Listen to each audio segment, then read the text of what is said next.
بسم اللہ الرحمن الرحیم نحمدہ نصلی علی رسولہ الکریم۔ تمام تعریفیں اس اللہ سبحانہ و تعالیٰ کی ہیں جو دونوں جہانوں کا رب ہے اور پوری کائنات پر قبضہ قدرت صرف ایک ہی ذات وحدہ لا شریک کا ہے۔ لاکھوں کروڑوں درود ہوں حضور پاک صلی اللہ علیہ وسلم پر اور ان کی آل پر اور ان کے صحابہ پر۔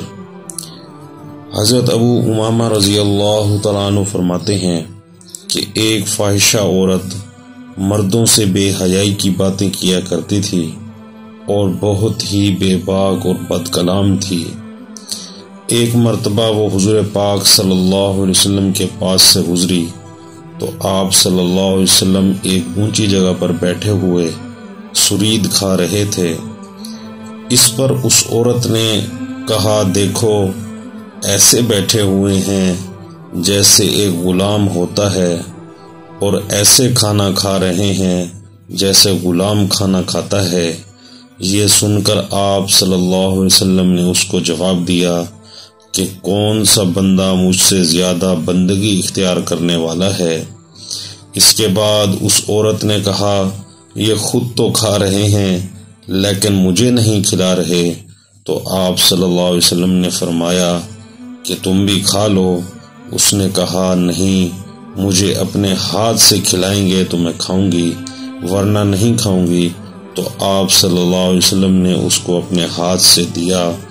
تو پھر اس نے کہا، نہیں، بلکہ میں آپ کے ہاتھ والا بھی نہیں کھاؤں گی جو آپ صلی اللہ علیہ وسلم کے منہ مبارک میں لقمہ ہے جسے آپ کھا رہے ہیں، وہی مجھے عطا کریں گے تو میں کھاؤں گی ورنہ نہیں کھاؤں گی۔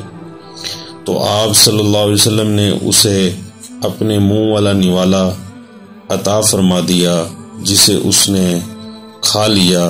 اس کھانے کی برکت تھی کہ اس نور نبوت کا کرشمہ تھا کہ جیسے ہی اس عورت نے اس لقمہ کو اپنے منہ میں ڈالا تو اس کے اوپر شرم و حیا غالب آ گئی، اور فرماتے ہیں کہ اس دن کے بعد انتقال تک اس عورت نے کسی سے بے حیائی اور فحاشی کی بات تک نہیں کی، بلکہ اور نیک اور پاک دامن اور با حیا بن گئی کہ اس کے بعد اس نے کسی سے بد کلامی اور بے باکی والی باتیں اور کسی سے بے حیائی کی باتیں نہیں کی، بلکہ مرتے دم تک وہ ایک ایمان والی اور حیا والی خاتون بن گئی۔